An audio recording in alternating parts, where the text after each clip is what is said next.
the way you talk and the way you write is you actually give all the information that's needed to verify what you're saying when you're saying it. So like, you know, it's always like names, dates, times, places, exchanges, like things that are on record. It was notable for me just reading your work how much better at reporting history, you know, like this is how it's done. This is how history should be told. It's like they always should, whenever something is being said, it should contain all the information you need to verify it. I feel like that's the way that you communicate, and that's what gives it all such, you know, strength and, you know, such lasting impact. Yeah, I just really appreciate all you've done to like put it out there.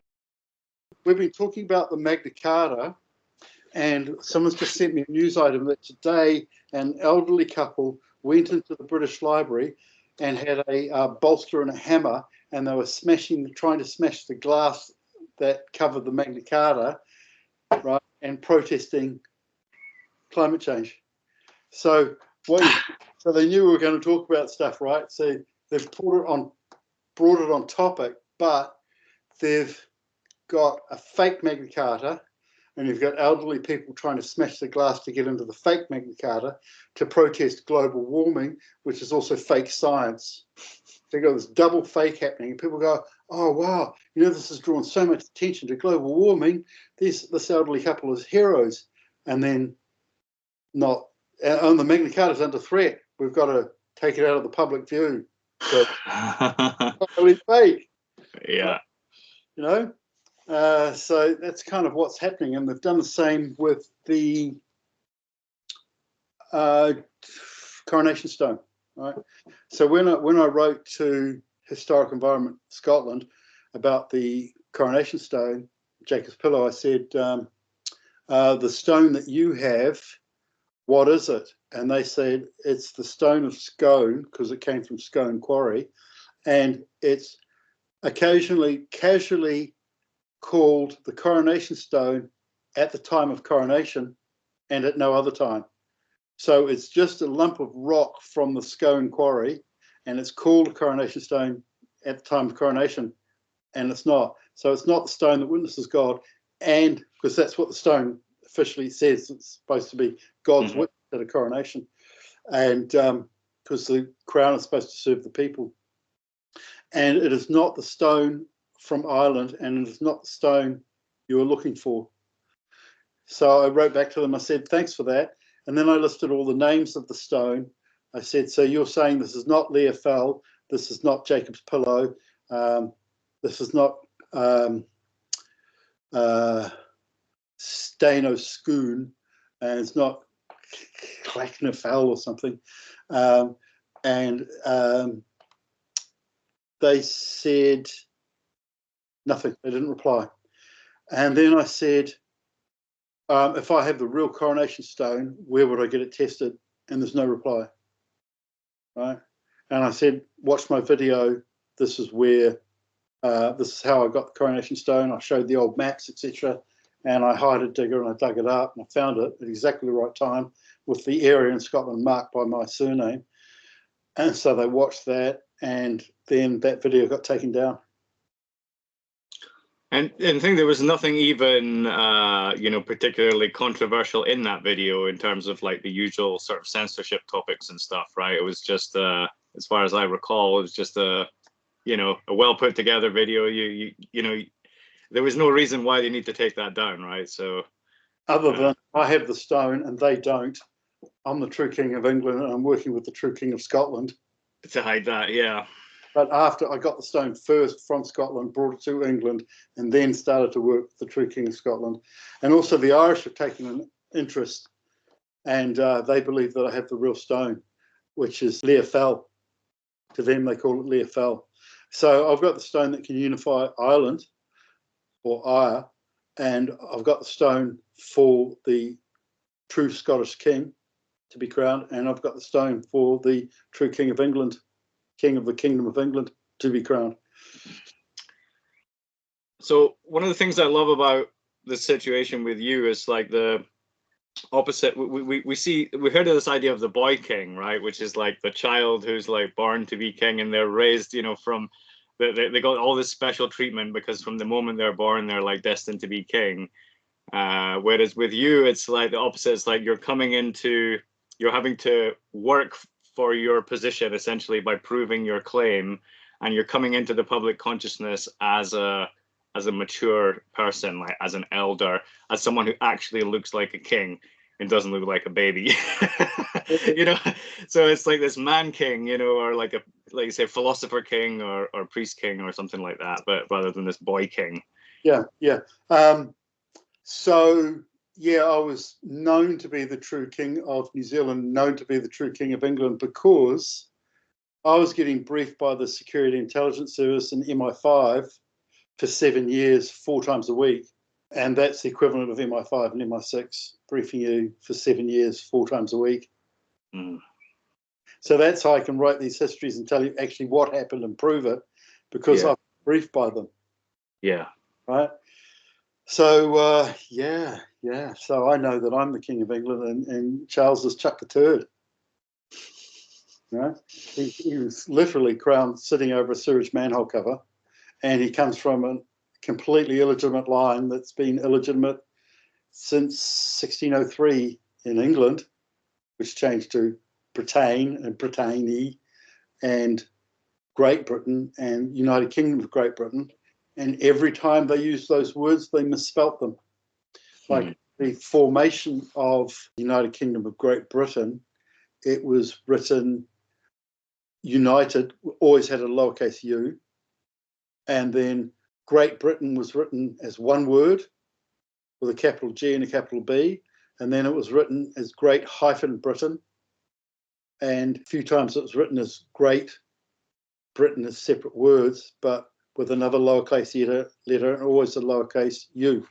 If you look at the Scottish documents on the formation of the United Kingdom of Great Britain, as a legal document, it doesn't stand up. Right? It's like me calling you Steve Young with an E, or Steve Alex Young with an E, or Stephen Adam Young. Yeah. Yeah, so by tweaking the word, it's a different entity, right? Like you say, you're the king of nothing because you've just a king of something that's just been made up. Yeah. So if I had property, we were talking about country, so it's property, and if I wrote your name as Stephen Alexander Young and lowercase s on the Stephen, and Stephen Alexander Young, but Alexander Young was one word, then when someone challenged your ownership and you had to show your ID, none of your IDs would match up with from the property title, so you wouldn't own the property. Yeah, so it wouldn't stand up at any legal situation.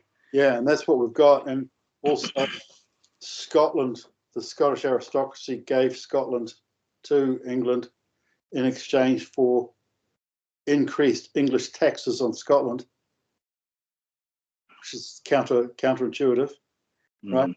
And in exchange for the Darien scheme, which was the Panama Canal, failing twice and losing a lot of money for the Scottish aristocracy. So they sold Scotland to England on the basis of getting the money back from the Darien scheme, aka Panama Canal. Then England taxed Scotland, and it taxed Scotland 5 times the rate of alcohol. So the Scottish became drunks because they had a smaller population as England. So basically, the Scottish population was 1/5 of England, but as a nation, they were getting taxed the same on alcohol. So the Scottish drank 5 times as much, so they're paying the same tax as the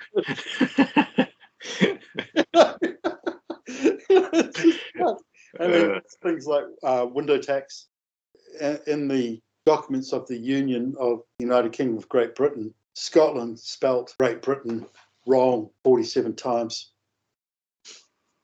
Right, and only 5 times correct. But by then it was referring to different objects, you know. But none of it stood up at all. It was a completely fake document. And then the English version of the document was different from the Scottish version of the document. And none of them were present at the same time to do the signings. And you can find the Scottish version of the document online, but you can't find the English version of the document, which is very weird. So the English version of the document, you have to go to like the British Library and make an appointment to see it. And what you're actually seeing is not the original document. You're seeing an embellished version of the document, same as there's an embellished version of the Magna Carta. It's not the original, right? So you can't see the original English version of the Union of Scotland and England. See the Scottish version, but it's full of spelling mistakes, purposeful, to show that they didn't give Scotland to England. But the Scottish still had to pay the English tax, including salt. Like Scotland was a huge salt producer until the 1800s when they started to get it from Europe. And what the English did was tax the Scottish salt so high that it was cheaper for the Scots and England to buy their salt from Europe, thus destroying the salt industry in 1820 in Scotland. Like the whole Firth of Forth was big salt area, salt manufacturing area, and they came up with this bright idea of using slaughterhouse blood and burning it to purify the salt, which was completely unnecessary, but it made the whole Firth of Forth stink of burnt blood 6 days a week. And that whole area is called Lothian, as in I loathe the smell of Scotland. The Scottish stink. Literally, they did. You know? Yeah. There was a huge sacrifice, as though the Sanhedrins had come from Jerusalem and taken over Scotland and were having burnt offering sacrifices just like the first and second temple. Wow. Yeah, I mean, I'd heard that like Princess Street in Edinburgh was like a area where they used to dump bodies and stuff, and there was always like a stench of death and that around Edinburgh. I mean, you know, when I go to there now, it seems like quite a beautiful city, although we talked about the blackness of the brickwork. A lot of the buildings have this blackness, and you're saying this is from the burning of the blood. Well, it could be. It could be. It would be nice to see Edinburgh water blasted. Yes, yeah. Months, you know, and to see what the colour of the stonework actually is, because when you get from about an hour north of Manchester and head north, it starts to become grim. You know, you get this black stone thing happening. You got to wonder what it is. Here's my latest book. There, the latest print book is nice. Boleyn's Great Escape and Legacy, 370 odd pages, and some pictures. And that shows how Queen Anne Boleyn escaped. And I spoke to this high up guy who knows a lot, pretty much knows everything. He's like really huge IQ, great memory, hugely trained, and of the highest family line. He's a Merovingian. And I said, Queen Anne Boleyn faked her execution. And he goes, we know. Like, they know. So I said, oh, well, the ceremony of the keys at 10 o'clock every night at the Tower of London is the celebration of letting Queen Anne Boleyn out after a faked execution. And he goes, that's interesting. So it's still, her execution, faked execution, is still celebrated. Right? And then the royals, the fake royals who were in after her, men all wore long wigs after that until about 1760, so that they could fake their execution.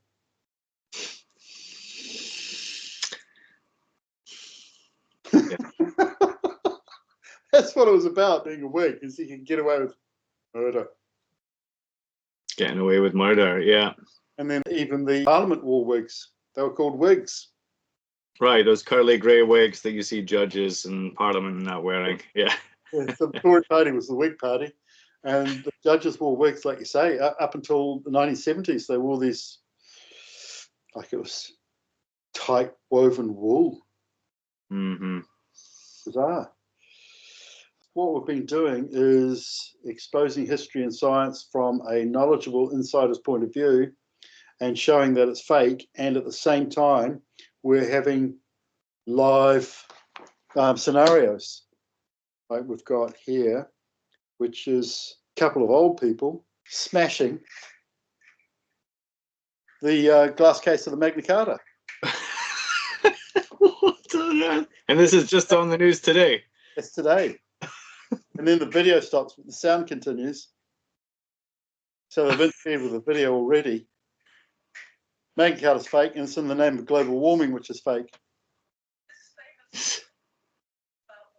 Yeah, so yeah, all these kind of like symbolic incidents are happening at an increasing rate. I mean, like I say, it was only less than a week ago we had those two horses running through London, and before that there was another incident with some horsemen running through London. Maybe a month ago, was it, or a few months ago? It was. That was a white horse containing a royal object that was wrapped in black. Uh-huh. Two black horses either side trotting through the mall. Yeah.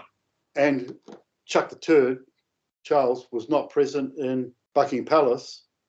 So it was meaning the end of King Charles' reign. It was the first step in the end of King Charles' reign. And then we had the black and white horse running through London, which ended at King David Road. And the article was written by John King. So that refers to King David and myself, King John III. Pretty obvious. Yeah. That we're witnessing the end of the flatline royal British monarchy, and they know it. They're shaking. They've been in hiding, right? Yeah. They've been in hiding. So what's happened is Prince William is the son of King Juan Carlos of Spain. Like Diana had 4 affairs with her, and 3 of them were published in the Spanish Hello magazine, right? And there's a famous shot where the Albanian yacht that was loaned to King Juan Carlos of Spain, he's there driving it on the top 3rd deck with Princess Diana standing next to him, and Charles with a broken arm being with Gooseberry. Right? And in the first of those affairs between Princess Diana and King Juan Carlos of Spain, that produced Prince William, right? And Prince William looks like King Juan Carlos of Spain, right? I pointed out that King Juan Carlos of Spain was the biological father of Prince William, and challenged King Juan Carlos. I was asked by someone who was married into the Saxon Coburg and Gotha line, what do you think is going to happen next? And I said, King Juan Carlos of Spain is going to abdicate. And I just moved into the cave, and then 3 days later, here, you've got King Juan Carlos falling off this cliff, and that cliff is in exactly the same profile as my cave. And my ancestor, Walter Raleigh, went to that cave and stayed there on the 27th, 28th of July, 1596. Right? And he drew, in his Rosicrucian cosmography, he drew the cave, which is that symbol there, right? That line there. Yeah. Which is here, exactly here. And this was done in 1618. And 1618 was my address when I was growing up. Right? That's me there, and it says colon 604, which that's when Pope St. Gregory the Great died. So that means his name's Gregory. Middle name. Colon, so it means second name is Gregory. Yeah. Joseph, the highest name, so it's Joseph Gregory Hallett. And here's me being pulled out of the well, which is what happened to Joseph, who got rescued by gypsies and slave traders, taken to Egypt, and then he ended up running Egypt while the Pharaoh relaxed. Yeah. And then this here is two stones with fish netting around it and a stick. And I had made a stick in my cave, put 2 rocks in it, and used it for weightlifting. And then here it is here. So yeah, with the fishing nets and everything. Right, so that's it. That's the stick that they drew there in 1618, knowing that I would go to the cave that Walter Raleigh went to. It's not very well known. There's only one local who came from an ancient family in that area who said that Walter Raleigh was there. Right, and then when he was there, a woman came and brought him a cup of tea. And when I was in the cave, an Englishwoman brought me a cup of tea. And it's a 4-meter drop to get into the cave area, so it's quite difficult.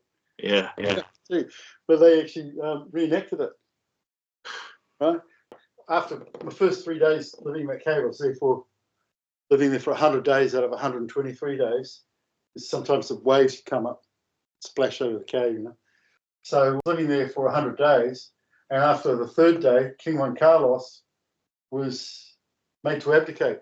So he announced his abdication. So here's King Juan Carlos falling off the cliff. There's the sword there. That symbol there is someone kite surfing. And there's kite surfing in the area. So they got it super. Their prophecy was absolutely fantastic. And that sword there, here's me with the sword of the Duke of Sachsen, Coburg and Gotha in the same position. And I filmed that in 2012, and I discovered this in about 2019, right? That's the sword of the Duke of Sachsen, Coburg and Gotha, and no one in the British royal family has ever seen it or held it because they're not royals. But it was presented to me. Yeah. You know? Yeah. It becomes pretty exact. And there's a big hat there, and I had a big hat just to keep the sun off. And there's, yeah, that's the well, that's the initiation well at Regalera. And my co-author's in-laws were the last family to live in Regalera Palace, which is the Rosicrucian Palace. And this is the Rosicrucian cosmography. Right? And it goes on. And here's King Dom Ferdinand II of Portugal, who was Queen Victoria's first cousin. And he rebuilt Pena Castle. Pena means feather. And you take the A off, it's pen. And from the feather, we get the pen. So this is the origin of writing. It's feather, feather, feather, feather, feather. So lots of writing. And then this here is Vidia Mini, which means noticed, right? And I sent all these notices to the British royal family that I was the true King of England. And I sent it to the Pope, Queen Elizabeth II, all the members of the royal family, the head of Freemasonry, President of Russia, President of America, Prime Minister of Israel, and the Archduke of Canterbury, right? And the Prime Minister of the UK. So they're all noticed, and I ended up sending them about a couple of thousand pages worth of documents. It's like 25 documents. They start off as documents, and then they became proclamations. And they were done with white tape, not red tape, because when it's royal to royal, you do it with white tape. Wow. So I did it with white tape. So I remember this, and you didn't get any official response then to. Yeah, I did. You did. Yeah, I got codified responses. Oh, codified responses. Yeah. Sorry. And one of them, I said to Queen Elizabeth II, I said, the Magna Carta is fake. If you agree that the Magna Carta is fake, go to Runnymede on the 31st of March, 2021. And she did. And then she had the red arrows fly over, but it was the Australian red arrows, or the Australasian red arrows, which includes Australia and New Zealand. So she knew I was from New Zealand. I told her to go to Runnymede if you think the Magna Carta is fake, and she did on that day. Right? And it's all in the documents, which can be found on www.kingjohn3rd.uk. You can read the documents and see that. And Donald John Trump codified a message to me. Vladimir Putin codified a message to me. Pope Francis codified a message to me. And these are codified messages that are huge, that you can't make up, right? Yeah. So I sent the documents to Donald John Trump, and then he was in Mar-a-Lago, and then he got some people to get married in Mar-a-Lago the next day, and he was present at the wedding. So it was in the newspapers. He busted into the wedding, gave a speech, and the anagram of their two names said, "A man called John is King of England." Right? It's just, complete. They all acknowledged me. Pope Francis acknowledged me.